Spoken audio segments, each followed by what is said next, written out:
किसी शहर के रेलवे स्टेशन पर एक भिखारी रहता था। वो वहां आने जाने वाली रेलगाड़ियों में बैठे यात्रियों से भीख मांगकर अपना पेट भरता था। एक दिन जब वह भीख मांग रहा था तो सूट बूट पहने एक लंबा सा व्यक्ति उसे दिखा। उसने सोचा कि यह व्यक्ति बहुत अमीर लगता है, इससे भीख मांगने पर यह मुझे जरूर अच्छे पैसे देगा। वह उस लंबे व्यक्ति से भीख मांगने लगा। भिखारी को देखकर उस लंबे व्यक्ति ने कहा, तुम हमेशा मांगते ही रहते हो, क्या कभी किसी को कुछ देते भी हो?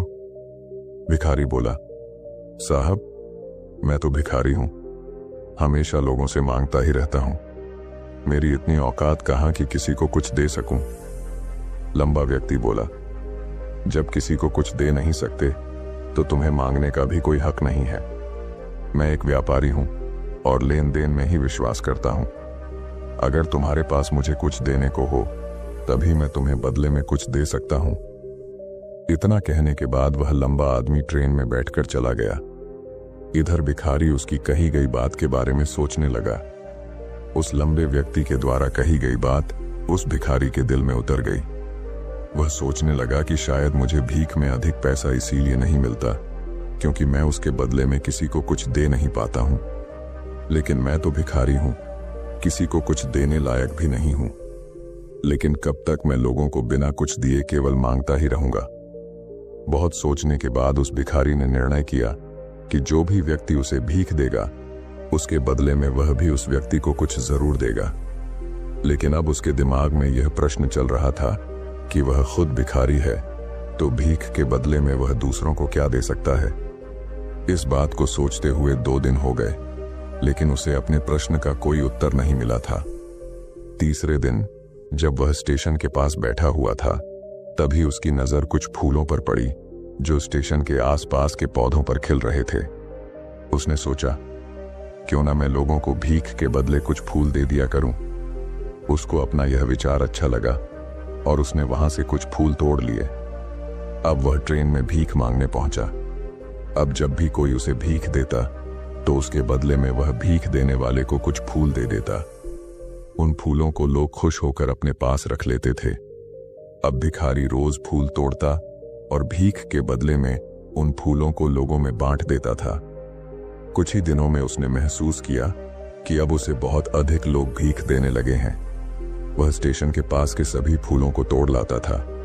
जब तक उसके पास फूल रहते थे तब तक उसे बहुत से लोग भीख देते थे, लेकिन जब फूल बांटते बांटते खत्म हो जाते तो उसे भीख भी नहीं मिलती थी। अब रोज ऐसा ही चलता रहा।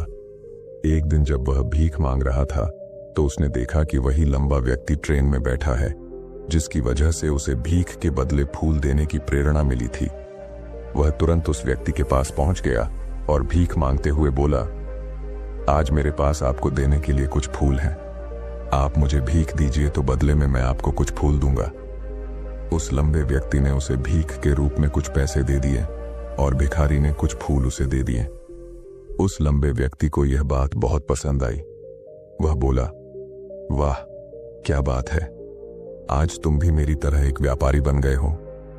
इतना कहकर फूल लेकर वह लंबा व्यक्ति अपने स्टेशन पर उतर गया।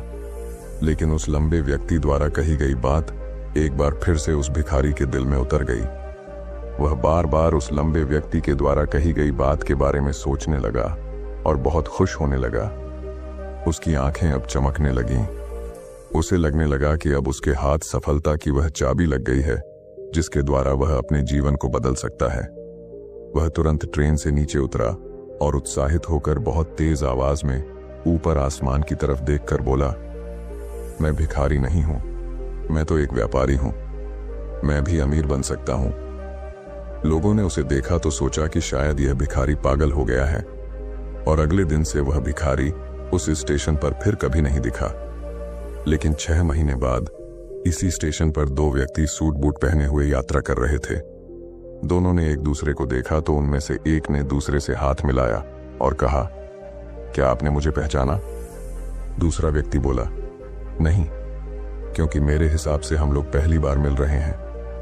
पहला व्यक्ति बोला, नहीं, आप याद कीजिए, हम पहली बार नहीं बल्कि तीसरी बार मिल रहे हैं। दूसरा व्यक्ति बोला, मुझे याद नहीं, वैसे हम पहले 2 बार कब मिले थे?